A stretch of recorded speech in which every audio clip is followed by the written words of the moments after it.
سوال یہ ہے کیا خلا طلاق ہے یا نہیں، کیونکہ بعض علماء اسے ایک طلاق رجعی کہتے ہیں جبکہ بعض کہتے ہیں کہ یہ طلاق ہی نہیں ہے۔ خلو جو ہے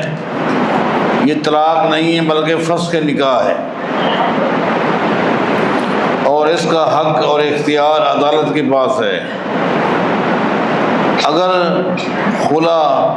طلاق ہوتی تو اس کی عدت 3 حیض ہونی چاہیے تھی، کیونکہ طلاق کی عدت جو ہے وہ 3 حیض ہے، جبکہ خلا کی عدت جو ہے صرف 1 حیض ہے، خالی 1 حیض ہے۔ یہ خلا جو ہے یہ فسخ نکاح ہے، اس کے بعد تجدید نکاح بھی ہو سکتا ہے، اور خلا کے لیے عورت کو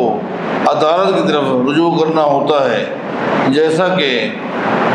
صحابیہ غالباً فاطمہ بنت قیس ہے رضی اللہ تعالیٰ عنہ، وہ نبی علیہ السلام کے پاس چل کے خود گئی تھی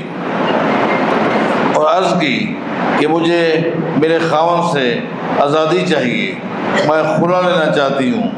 تو نبی علیہ السلام نے فرمایا اتردین حدیقتہ، تیرے خاوند نے جو تجھے باغ دیا تھا تو کیا پھر باغ واپس کرے گی؟ اس نے کہا جی ہاں، باغ واپس کر دوں گی۔ تو نبی علیہ السلام نے اس کے خاوند کو بلایا اور آپ نے فرمایا اقبل الحدیقۃ وخل سبیلہ،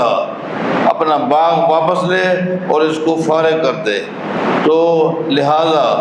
عورت کے پاس اختیار نہیں ہے، یہ اختیار عدالت کے پاس ہے،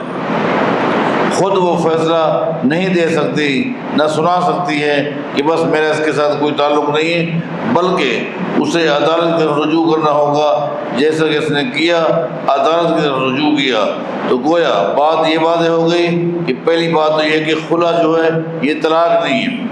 اگر طلاق ہوتی اس کی عدت 3 حیض ہوتی، چونکہ طلاق کی عدت جو ہے وہ 3 حیض ہے، جبکہ خلا کی عدت جو ہے وہ 1 حیض ہے خالی، اور یہ فسخ نکاح ہے۔ دوسری بات یہ بھی واضح ہو گئی کہ عدالت کی طرف جانا ہوگا، جیسا کہ گئی نبی علیہ السلام کے پاس، آپ نے اس کے خاوند کو بلایا اور فرمایا کہ اقبل الحدیقۃ وخل سبیلہ، تو اپنا باغ واپس لے اور اس کو فارغ کر دے۔